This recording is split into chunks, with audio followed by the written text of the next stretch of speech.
You could pick port 3 if you want, as long as if your opponent's port 1 or 2. Right. The higher port gets grab priority. Yeah, that's what I noticed. For some reason, it doesn't feel like, oh goodness, Rudolph is killing him already. Yeah, and he's already starting off these platform tech chases. Rudolph makes Marth look really fast. Yeah, and I'd say particularly Rudolph is incredibly good at mixing up his recovery with Marth. Really? I'd say he's one of the better Marths when it comes to mixing recovery mix-ups. All right, there we go. Nice win on that. So he didn't commit to a counter at the edge right there. Just waited to see what would happen and countered it with a forward smash. Good option. I was and now we're even size.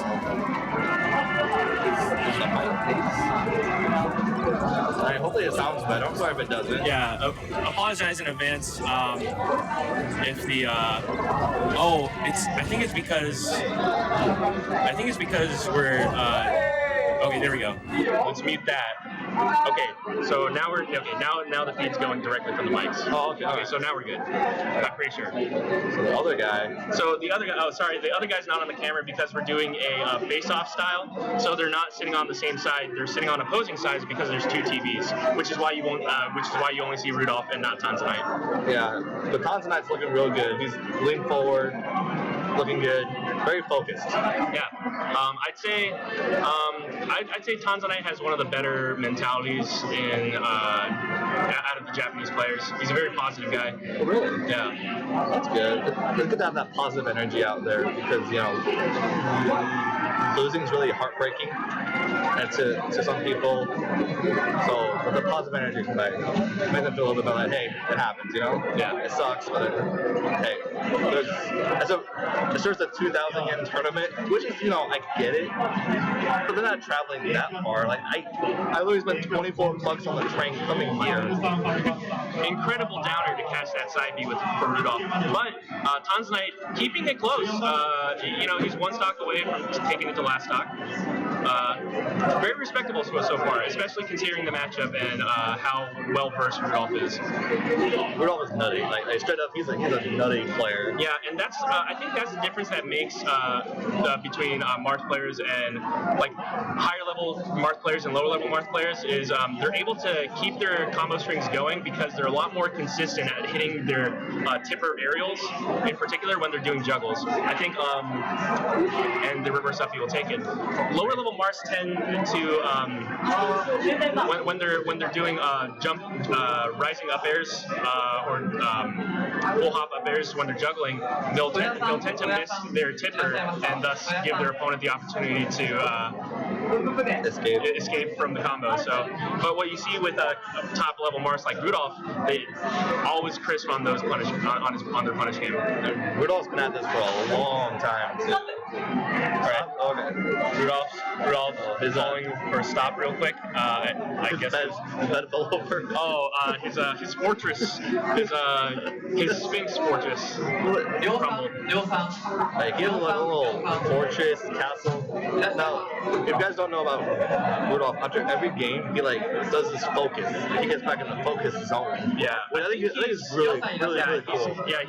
He's thinking right now. I think he's not only thinking about stage pick, but also reflecting on specific parts that he could probably improve on. Right. Yep.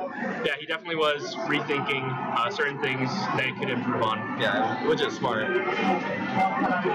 Right. He's a smart guy doing this.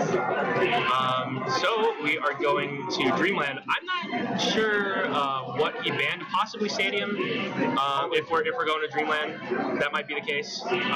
Usually Marths like to ban Dreamland, but as of late, Marths.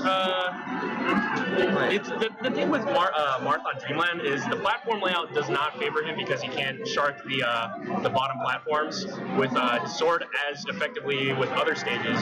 But what he does have to his benefit on this stage is the platforms are structured in a way that it's a lot consistent to get those crisp edge cancels on your aerials. So that's one thing Marth has going for him on this stage. But by and large, definitely in the lower half in terms of selectable level stages for Marth. I feel like Marth essentially doesn't have that many bad stages. Like, sure, Dreamland's not a good stage because there's a lot of room to run from Marth and outspace it easier. But it still feels like it's not super bad. Like, if you pick Dreamland, it's like, sure, it's hard, but Marth can still have a better chance of winning. Yeah. If you're comparing Dreamland to empty full flux Marth. Well, that's the thing about that's the thing about top tier characters, right? For the most part, they're able to they're able to compete on almost every single stage. Yeah, that's what I like about this game. So many characters can do so many things on different stages. Fan stages are there for reasons, which is actually really funny reasons to me. It's just like stalling for a long time. I'm actually not sure if this is a best of 3 or a best of 5. We'll figure out what the case is when this match finishes. This is best of 3 because it's Rudolph, and then there's one more in the quarterfinals they have to do. Okay. So it makes me curious as to what he banned for counterpicks. I'm pretty sure it was Stadium, because Stadium does seem like a very difficult fight for Marth. Granted, the platforms is in his favor. He can tipper platform struggle, but the transformation can really jack up a Marth's combos. Tanzanyte keeping it close. Tanzanyte's doing his best. Jab, and then, yep. That's the thing.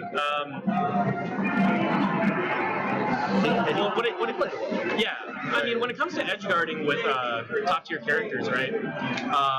For the most part, it's up to the person recovering. The person recovering is doing their best, but for the most part, it's the person edge guarding. It's up to that person edge guarding to mess up on whether or not they're going to lose the stock.